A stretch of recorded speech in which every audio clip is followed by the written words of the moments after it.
Yeah, yeah. So why to make a big headache for me? That's how I think No, about I understand. You don't have it. to Yeah, justify it. It's fine. You should be wearing a mask. If you don't have a mask with you, there are masks at the front. The masks are required in instructional environments, including physical study. how about summer? You give courses? No, no summer No. courses. Just Oh, rest. research, man, research. No, no rest just like that. Research is not easy. No. But you graduated from MIT, so so you can do it. But doctor, really, when I come to Western, because the courses are heavy, they give me strength, mental strength. Now I can realize that I am stronger than before mentally. So for you, because you are from MIT, research for you is a game. It's all a game. Life is a game. Yeah, life is a game. Life is a game. Life is politics. Life is politics as well. You know, you go left, they go right. You go right, they go left. This is life. That is true. Really? Did you scan the code? Which code? Oh no, not yet. Go scan the code. Oh.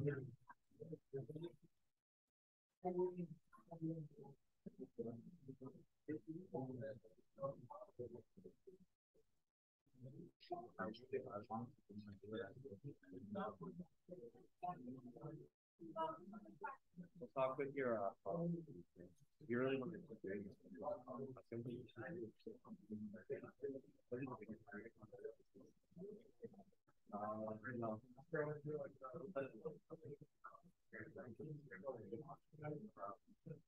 you should probably find that. Could be anyone, but they have to be taking the field.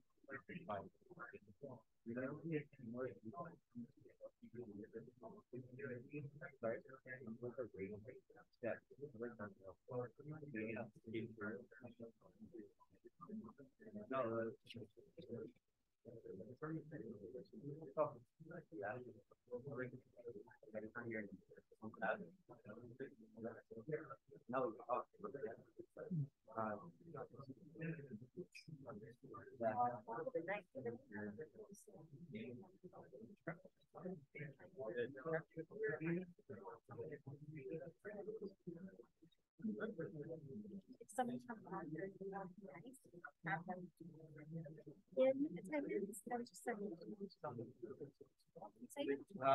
or tell them to come visit me. Then they'll have to come with their hand or their head between their knees. Tail behind their legs. That's it, something like that. Yeah, behind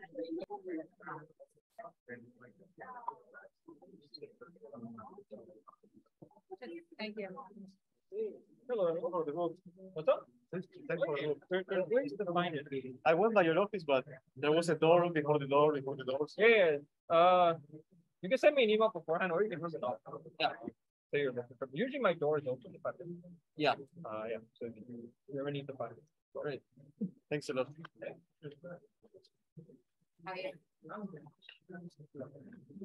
Still go on. Well, Well, I'm sure you're far more overwhelmed. Just like no, I mean, like, no, it is a whole thing. I mean, is that what you said you're? just from having to big things. Logistically, Yeah. I'm sure you have no.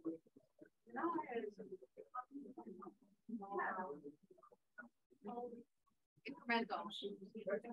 We're just grabbing small.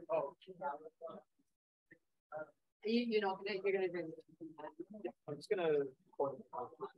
We can see if we can figure out. Yeah, that's what we're doing. We look into. Oh, and then the sufficient screen so that I can hear. How is this a class rate support? I can think of try and I just walk in and like, normally the instructor is the two guard. I don't kick them out. But you know, like and go around asking questions. I'm like, I gotta get that off. Yeah, Yeah, I've been back in. When you started in July about a year ago. Yeah, so I think I included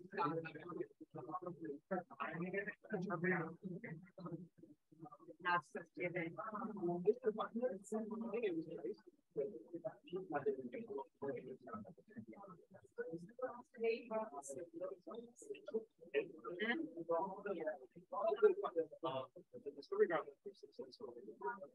That's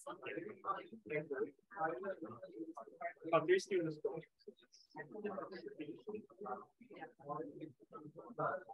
I know, I thought, well, you have to grad, then you're like, okay. Yeah. Now it's the other. Yeah, because like even the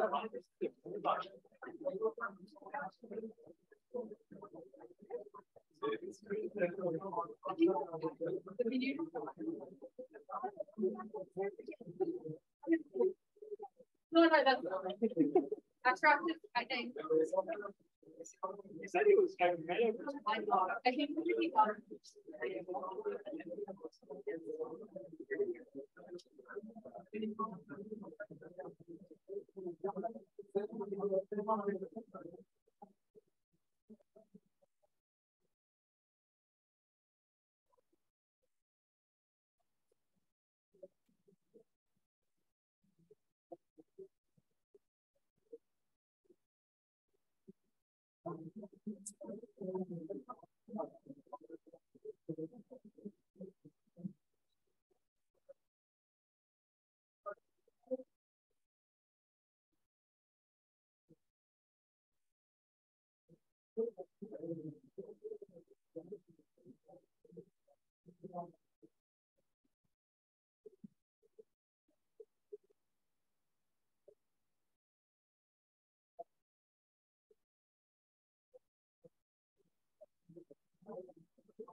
Okay, so good afternoon, everybody.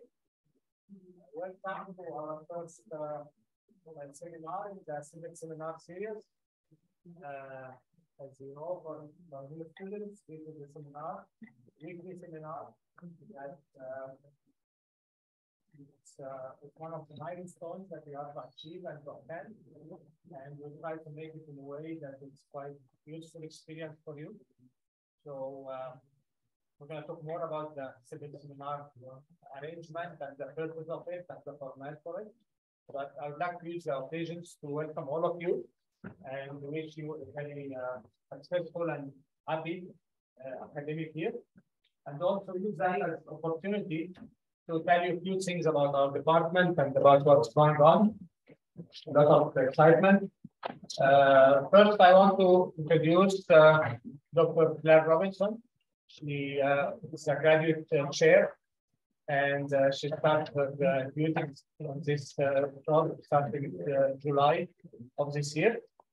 So she's responsible of all the graduate affairs. Also, we have Dr. Ansari. He is responsible of the MNG program. And as you know, you might have dealt with Arzi and Liane regarding the administration of the program for the research student and also for the MNG student. Also, I want to introduce a few professors in the room. Dr. Bing Lee is a technical professor, and he's going to be responsible of the civil seminar. We're going to see him probably on a weekly basis here. Also, we have a number of new professors who joined us this year. We have Dr. Mohammed Zaki. He's area into transportation, especially in federal transportation system. And we have Jen here. She's sitting with the students. I think because she's very young, so she looks like a student. But she is an assistant professor in wind engineering. Very briefly, I'll put in the point form the exciting things that happened and still going in the department. We had our quality and assurance for the graduate program visit that happened last year. It's accreditation for the graduate program, and it went very well. The reviewers were very happy and they wrote excellent reports for us. In the undergraduate level, we have an accreditation for the graduate program. For the undergraduate program, the visit will be in November, and this is very important. So we might call on a number of you to meet the visitors as TAs. One very exciting thing that we are maintaining our ranking in Canada as #1 in Canada for the 7th consecutive year, and the number 18 in the world in the academic ranking of world universities. We have a new undergraduate program in civil engineering and smart cities that we have designed, and we are starting it this year. And I think this will be the first of its kind in North America. And we are hiring a lot of professors. The project is expanding. So I was working on the hiring of almost 10 people last year and continuing this year. We are hiring in transportation, in structures, in environmental, in climate change. So the department is expanding. So a lot of exciting things, and all that is due because we admit very good students, including graduate students like you. So you have big contribution to the success of the department for sure, either through your research or as you work as a TA. Okay, so I will pass it to Dr. Robinson. I think she has a lot of information to share with you today. Okay. Another exciting thing is that there's new building coming up. We're going to start digging very soon. You're going to see it. This will be the 5th building of engineering that we have. Okay. So again, welcome all of you, and I wish you all the best.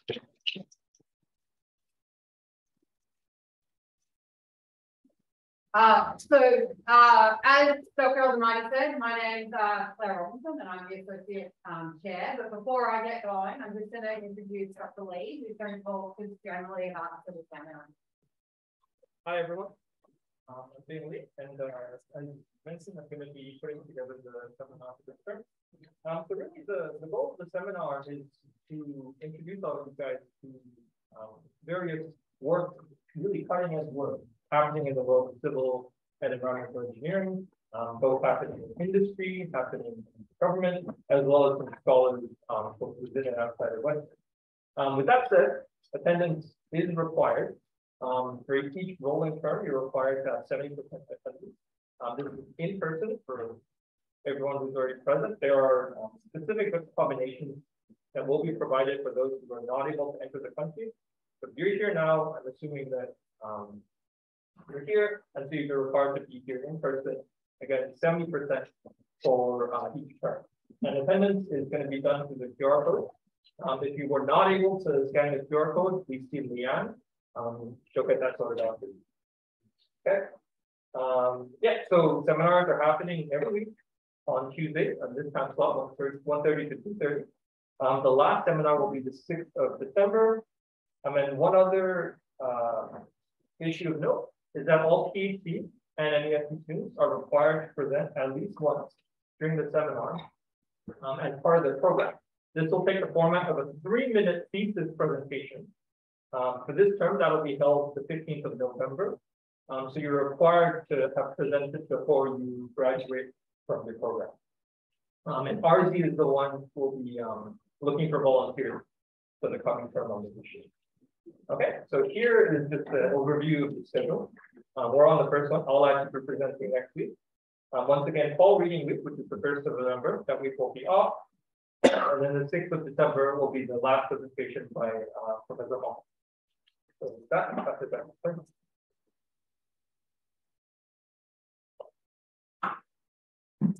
Good afternoon, everyone.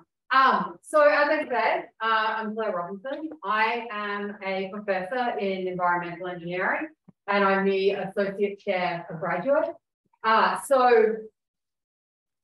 just kind of to give you an overview of the program, so you understand kind of the size of the program, and for those of you who are new, we have in the graduate program in civil and environmental engineering, research-based students, which is our doctoral or PhD students, and we have our Masters of Engineering Science students, or MESC students.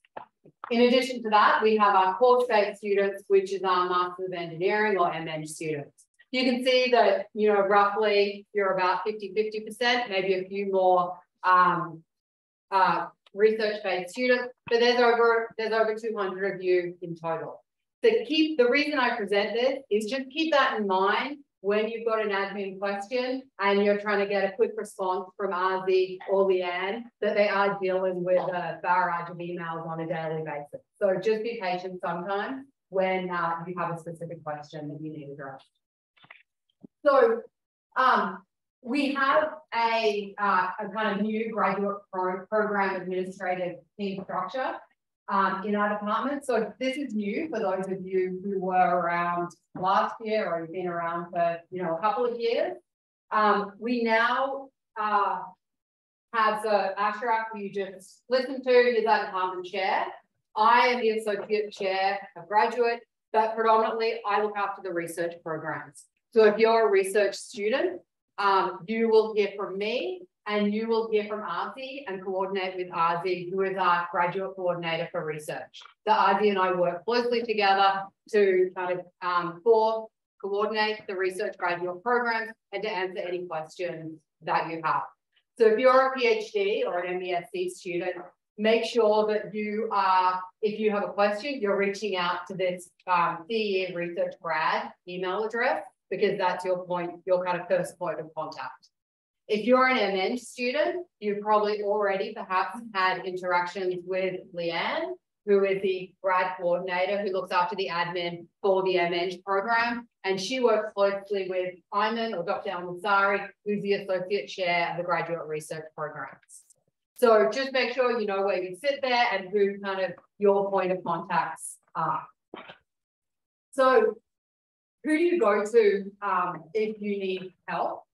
So if you're a research student or an MESC or a PhD student, and you have an administrative concern, make sure your first point of contact should be to email this email address, which is what you email to reach Arzi. And as I said, you know, there's over 100 of you, so just be patient in waiting for a reply, particularly if it's a kind of end of term and Arzi's busy trying to finalize all the funding and things like that for the new term. You don't want him to mess up your funding. If you have a specific research question, your first point of contact needs to be your supervisor. So we'll talk more in this presentation about the kind of importance of the relationship between the supervisor and the student, and kind of what the expectation should be from the student and what the expectation should be from a supervisor. For your supervisor, really, you should be having open and frequent communication with, and they should always be your first point of contact.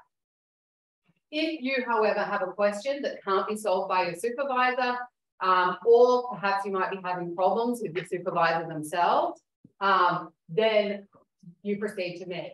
So I would suggest you then send an email to me and we can set up a meeting to discuss kind of whatever issues you might be having. If you do come to see me, your meeting that you've held with me is confidential and I won't be reporting that directly back to your supervisor. So just keep that in mind. So on the other hand, if you're an MN student, your first point of contact for administration issues is this email address upon which you'll reach Leanne, and I'm sure many of you have already had interactions with Leanne. If you have a course-specific problem, so for instance, you're having problems with a certain assignment, or you can't meet a certain deadline for assignment, having problems with course material, installing software you need for a course, your point of contact should be your course instructor. Your course instructors want you to succeed. You know, we have these programs, we don't want you to fail. So please first ask your course instructor if you're having problems within the course. If you're having other problems that kind of just, not problems, but even just questions generally about your program.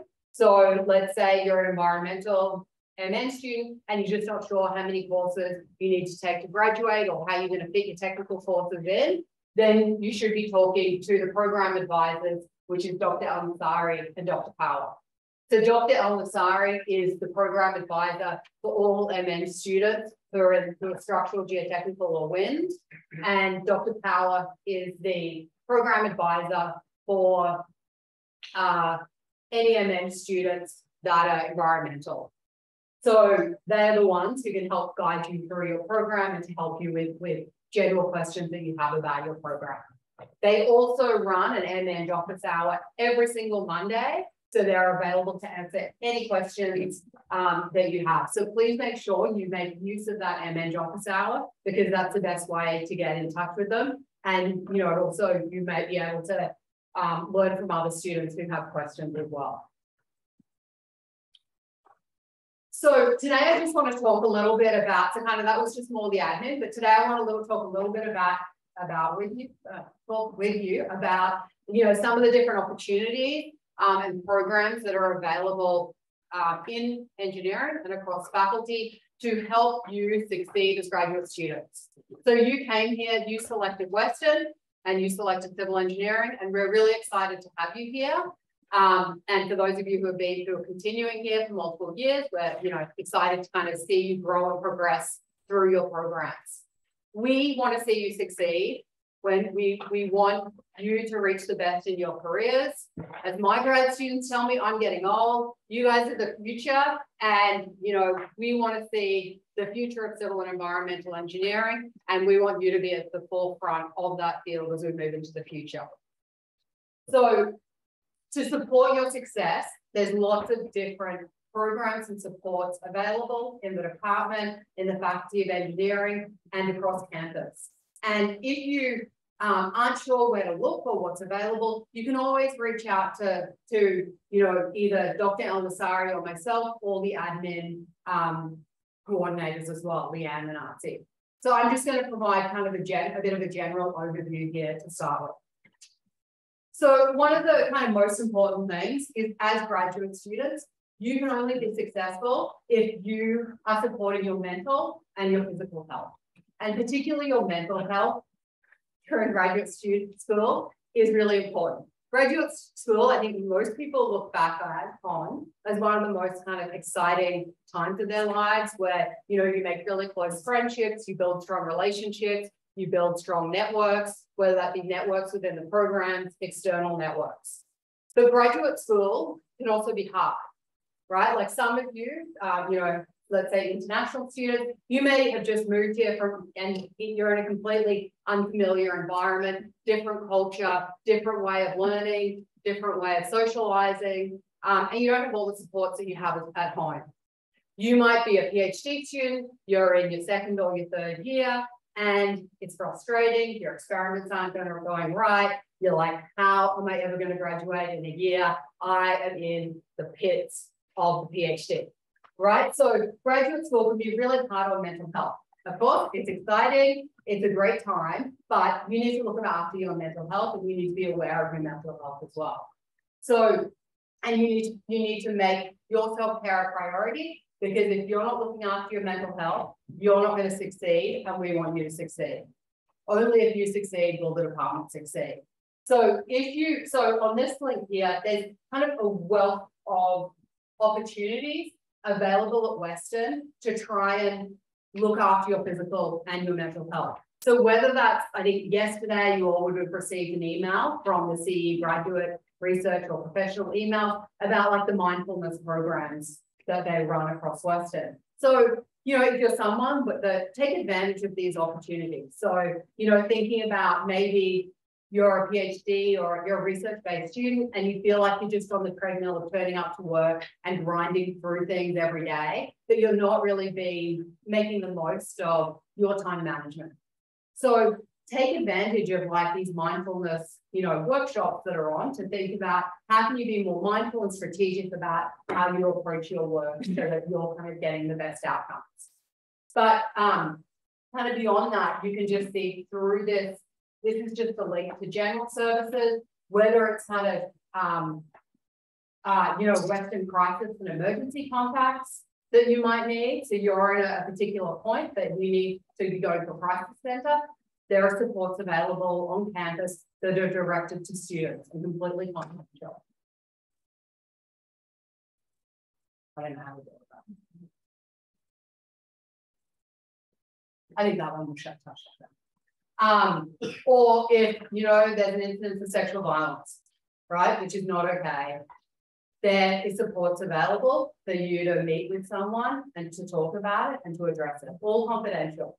So make sure that you are aware of the kind of supports for mental health that are available on campus. If you're an international student and you're really struggling to settle into London, you're struggling to settle into the program, Western International has amazing programs available to help you settle into Western, to give you strategies that you might need so that you can create a community around you to give you the supports that you need to be successful here. Okay, so never feel like you're alone. There's a lot of different strategies, there's a lot of different programs in place that can help you, you know, with whatever that you might be dealing with, and all confidential. So kind of beyond supporting your physical and your mental health, the other thing is that you have chosen to do a research-based graduate program in civil engineering, or you've chosen to do a course-based MN program in civil engineering. So you're obviously looking for technical skills. You've come here and you've chosen this so that you can get a better education and you can become a better civil or environmental engineer. It's important, however, that along with those technical skills, you also think a little bit about what professional skills you want to develop. Because being successful in industry and government, or if you want to be in academia, is not just about having the technical skills, but you also want to be, you know, using this opportunity to help you develop some of the, you know, they call them softer, but they're not necessarily softer skills, but some of the kind of non-technical skills in communication, in leadership, in teaching and learning, in kind of intercultural fluency. And these are what kind of will make, complemented with your technical skills, this will be what helps build you to have a successful career. So sometimes it's good to kind of reflect on what the deficiencies you have and then look around campus within engineering, within Western, to see what different programs are available for you to take. Because there's a lot of different programs, not necessarily, sometimes courses, but not necessarily courses, even just online modules that you can take that can help strengthen those softer skills in you. And they're also great to add to your CV as well to make you more employable once you finish your programs. So just as kind of one example here, this is a particular professional development opportunity that's focused for PhD students. And this particular program is a self-directed professional development learning opportunity for PhD students, where basically it's all done online in your own time. And there's different modules that you can do, like communication and relationship building, intercultural and societal fluency. You might be interested in an academic career as a faculty member, so you could do a module on teaching and learning. So through this, they have online modules. There's lots of workshops that go on. So this is like an opportunity for you through these kind of online self-directed learning to help build those professional development skills. If you're a PhD or an MESC student, there's also professional or business courses that you might be interested in taking to help kind of to complement the technical courses that you're taken. Like, you know, business for research students. Maybe you're looking at technology for your PhD and you're really interested in kind of entrepreneurship. Maybe you want to look at taking a course in technology commercialization. So take a look sometimes beyond the technical courses that are available to see what other courses might be there to help kind of complement your technical skills. Or if you're a PhD student, there's also specific kind of programs that are in place that can give you teaching certificates, for instance, which maybe if you're looking in the future at applying for faculty positions, they could be good for your CV. So if you're an MN student, of course, there are professional development opportunities available for you as well, because we want to make sure that you're getting a job and a strong career following your MN program. So you do have, as part of your MN program, 2 courses you're required to take as part of your program. And this is kind of the list of courses that are available to you here. And there is also the graduate diploma that you can couple with your MN degree, turning into a 4-year program, which is really focused on kind of building your leadership and communication as well. finally, I think on the professional development, in addition to that, the Faculty of Engineering has developed a new course. So it's an hour-based online self-directed course that's available to all engineering graduate students. I've got PhD twice, but PhD, MESc, and that should be available to MN students as well. And these are completely self-directed modules. The overall course is called Foundations of Communication. In the future, this course will actually be mandatory for all graduate students to take. At the moment, it's just optional. But I do encourage you, if you're interested in improving your communication courses, to take a look through this course and look at what kind of modules here could be of interest and help you strengthen your communication skills. For instance, you might have to do a presentation at a conference. You might need to do a presentation in one of your graduate classes. And this Foundations of Communication course, which is available on our, has certain modules, they've got a module on communicating orally. And it's how to structure how to structure PowerPoint slides, how to target your audience most effectively, and how to kind of, best communicate orally.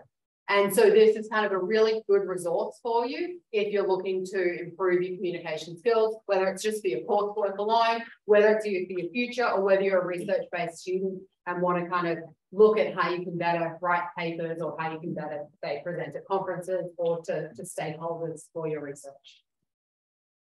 And so if you are interested in taking a look at this online course, you'll have to email your graduate coordinator, either Leanne or Artie, to enroll you in the course. Yeah.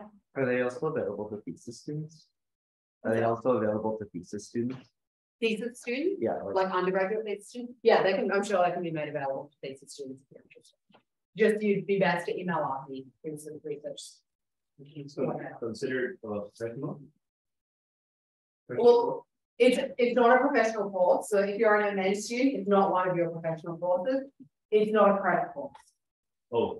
Right? It's just something. I have 10, and this is going to be 11. Sorry.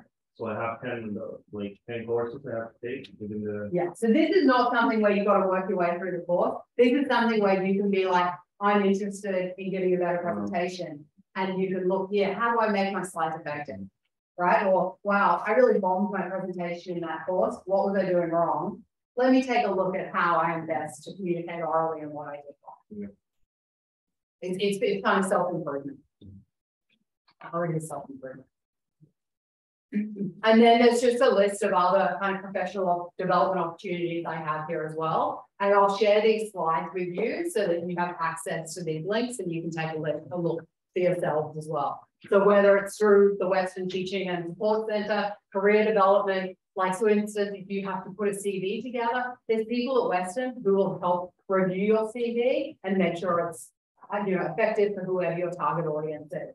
There's a Writing Support Centre as well, so for research-based students. If you're looking at writing a thesis or you're really struggling and you've got writer's block with trying to write one of your thesis papers, there is a Writing Support Centre and they run workshops on how to kind of better focus you and what strategies you can use to improve your writing, or if you've got writer's block, what strategies you can use to kind of overcome that. Yeah, and then there's other kind of graduate opportunities as well through SGPS or Learning Development and Success Centre. So the other kind of recommendation I have for you is grad school is a really exciting time, a good time to develop your networks, and a really good way to develop your networks is to get involved. So, the faculty, the Department of Western is really inclusive. We want everyone to get involved, right? So there's lots of opportunities for you to get involved in different societies, engineering, graduate societies, societies across campus. So take a look at what's out there and see what might interest you. So one, particular society you might be interested in, it's a graduate engineering society. So it's an opportunity you can participate in student-led governance. So, you can take a leadership role, good for your CV, good for you developing leadership skills. But you also develop friends, you develop community as well. And it's important, as for scholarship and job applications. So this is kind of just one example, but for instance, if you're an environmental engineer, you can join the Western Water Centre. which is another great way to connect with other researchers as well and other students who work in water, whether it's wastewater, drinking water, mine reclamation, groundwater remediation. So, try to look around at what different opportunities are available for you to get involved. And whether you're an undergrad research student, you're a third-year PhD student, it's never too late to get involved. Or you're an MN student who just walked in the door this week. People want to be involved, and we want to have diversity and we're inclusive of everyone within these societies. So another kind of strong recommendation if you're a research student is making sure that you're applying for all the relevant awards and scholarships available to you. So there's particularly kind of the three main scholarships that are available predominantly for domestic or Canadian students is the NSERC doctoral students, the NSERC CGSM, which is the NSERC Master's Scholarship, and the Ontario Graduate Scholarships, which are open for both PhD and Master's students. Make sure that you know when these scholarships open, when you should start working on your application, and when they close. And talk to your supervisor about applying for them. Talk to your supervisor about if you need to have a letter of support, about getting letters of support for these scholarships as well. It's really, at the end of the day, it's in your best interest to apply for these scholarships, because often what it means is people who hold scholarships for research students, they end up earning more money compared to students that don't, because there's kind of money that comes along with the scholarships. So make sure you kind of keep on top of what these scholarships deadlines are if you're an eligible student to be applying for them. So just talking a little bit about the department culture that we have in civil and environmental engineering. Obviously, it's a professional work environment. As students, you need to be abiding by the student code of conduct. But we also strive for excellence, and whether that's excellence in teaching, excellence in learning, or excellence in the research that we do. But in addition to that, we want to be diverse and we're inclusive. So excellence, people know that more diverse, teams that are more diverse also achieve kind of higher goals as well. So we really embrace the diversity that we have, kind of looking across the room, as well as we embracing, being inclusive, whether it's like, encouraging participation from everyone in a class, whether it's kind of inclusive in the different student societies that we run. But yeah, other things like integrity, respect, we want you to be well-rounded, and as a department, we want to be well-rounded, not only in the research, the academics, in your professional development, as well as your extracurricular involvement as well. That's kind of been involved in all those things is what's going to make this a more successful program for you. And then, as I kind of already discussed, we're here to support your physical and mental health. And then finally, mutual support is really important as well. Looking around you, there's other people in your program who will probably be, if you're struggling with something, there are other people in your program that have probably been through what you've been through before. So let's say you're a second-year PhD student, your experiments just failed, you feel like the world's over because nothing is working. There's probably a third or fourth year student who's been there and they can help guide you through that process. Or you're a first year MN student, you don't know what's happening, you don't know where your classes are, you don't know, what this course instructor is talking about when they're talking about, or if I'm talking about an self-directed learning course. There's probably some other MN student who was there 2 terms ago who you can ask questions together to help each other as well. Both, if you're a research student, there's often a lot of support available within your research group. Your supervisor has people working or that they're looking after, that are looking on after similar research projects, and they've probably encountered similar types of problems to you before as well. So help support each other as well. And not only support each other, but it's important to look out for each other as well. So, in terms of mental health, if you're someone who's working closely with someone and then that person is kind of dropped off and you're a bit worried about them, ask them if they're okay. Reach out to people and ask them if they're okay if you're concerned about them. okay? Because you might be, particularly the international student, you might not have a large network in London who's there and community is looking after you.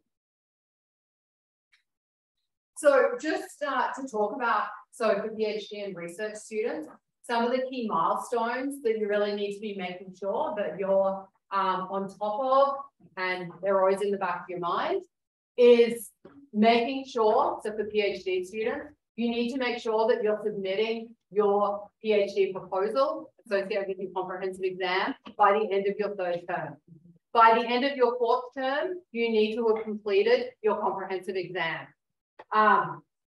So make sure you're kind of keeping these, if you've just started, you're keeping these milestones and these timelines in the back of your head to make sure you're meeting your timelines. So PhD students are also required to submit an annual report, which is each year, and that annual report is submitted by Pathfinder. And you also all need to have an advisory committee. So you should have all indicated or on forms that you've submitted that you have an advisory committee. For a PhD student, that should include your supervisor and at least 2 other faculty members and really the role of the advisory committee is there to support you. And they've shown that people who meet with their advisory committee are found, you know, the advisory committee provides strong motivation and guidance to help you get to time of completion of your PhD program. So you should be meeting with your advisory committee at least every year.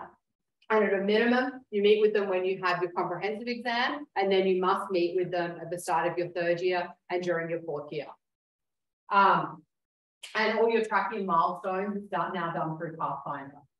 So for MESC students, you similarly need to do an annual progress report, which is done through Pathfinder, which has to be submitted every year.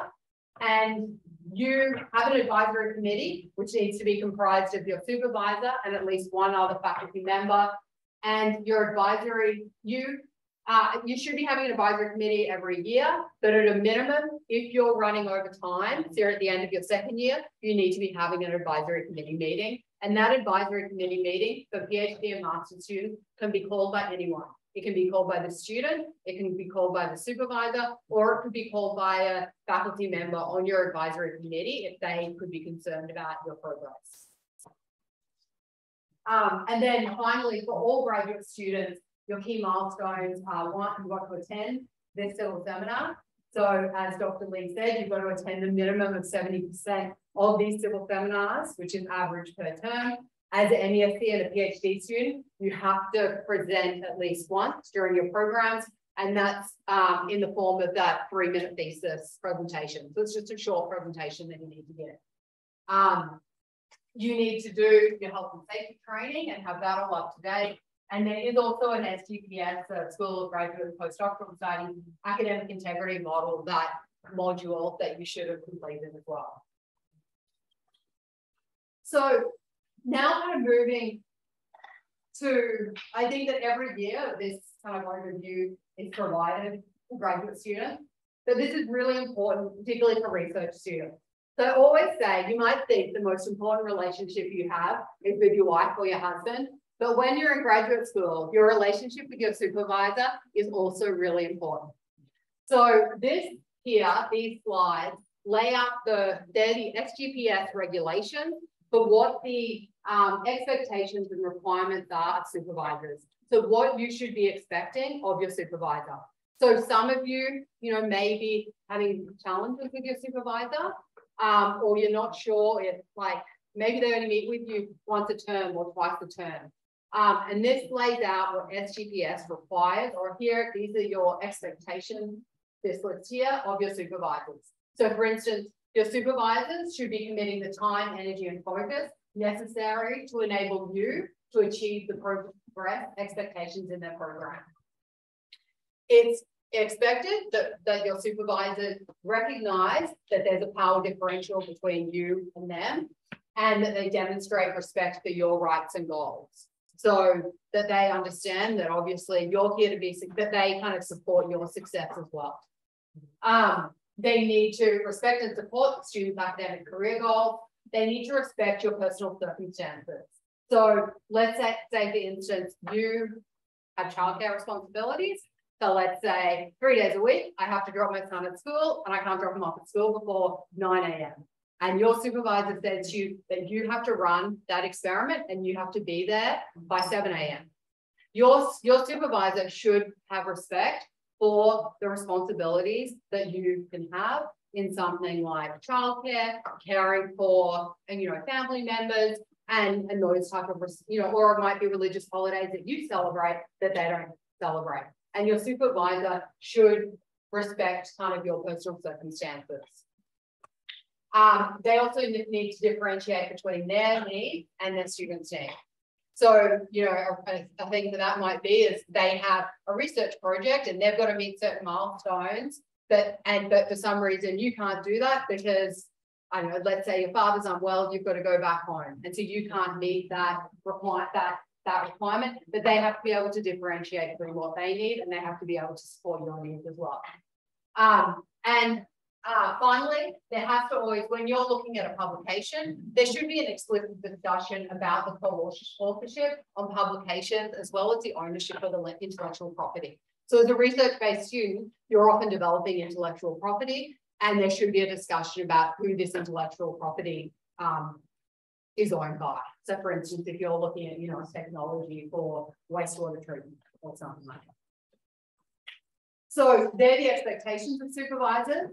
The requirements of supervisors is that they provide continuous supervision, even when they're absent from campus. So if your supervisor is on sabbatical leave or they're on administration leave, they still are your primary supervisor and they shouldn't be disappearing for 6 months where you don't hear from them.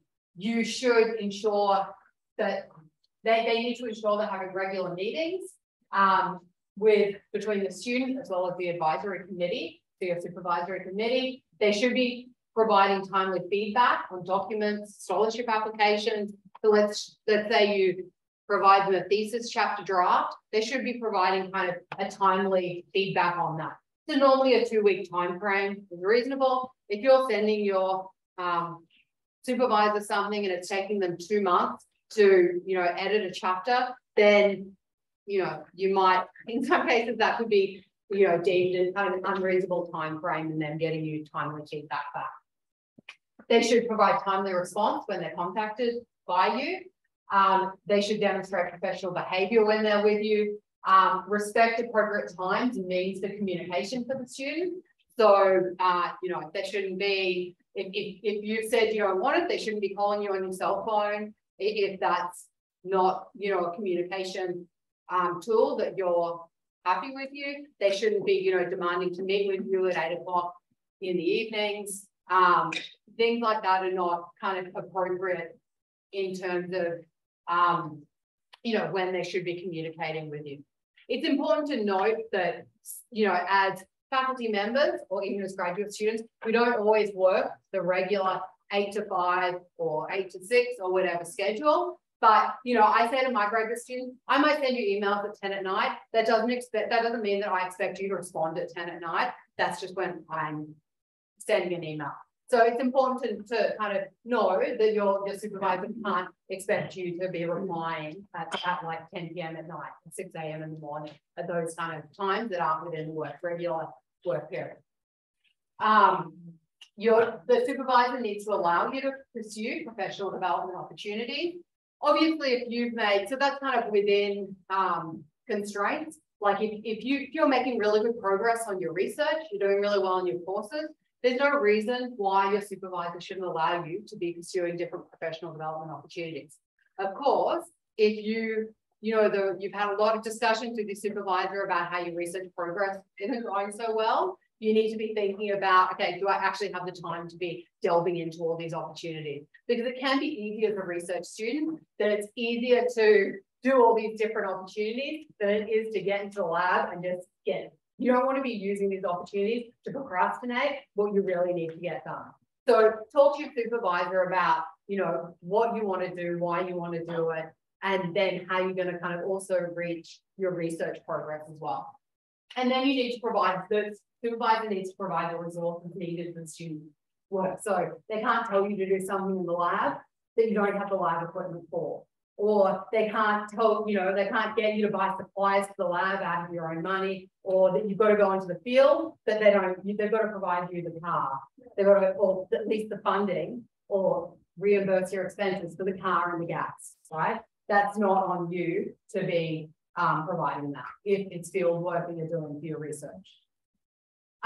In terms, but obviously there's a lot of expectations and requirements from supervisors, but on the flip side, there's expectations and requirements that supervisors have of you as well. So expectations, you need to adhere to the highest standards of ethical behavior.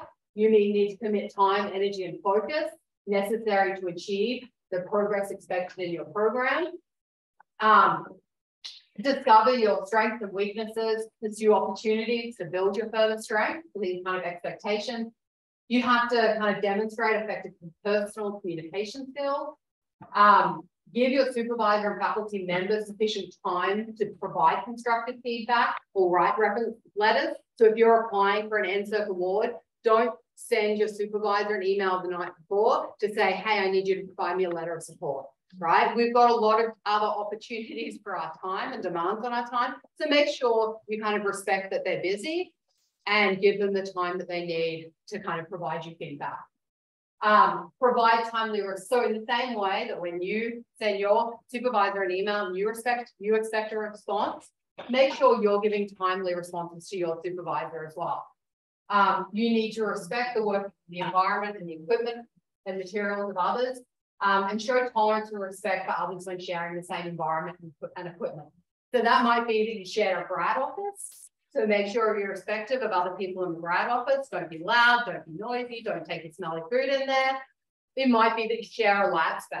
If you break, and for instance, if you break a piece of equipment, tell someone, tell your supervisor, tell your lab manager, because otherwise another student's going to come in there, try to use it, and it's broken. Don't leave a mess in the lab. Like it's a shared space. So make sure that you work as a team within the space that you're sharing.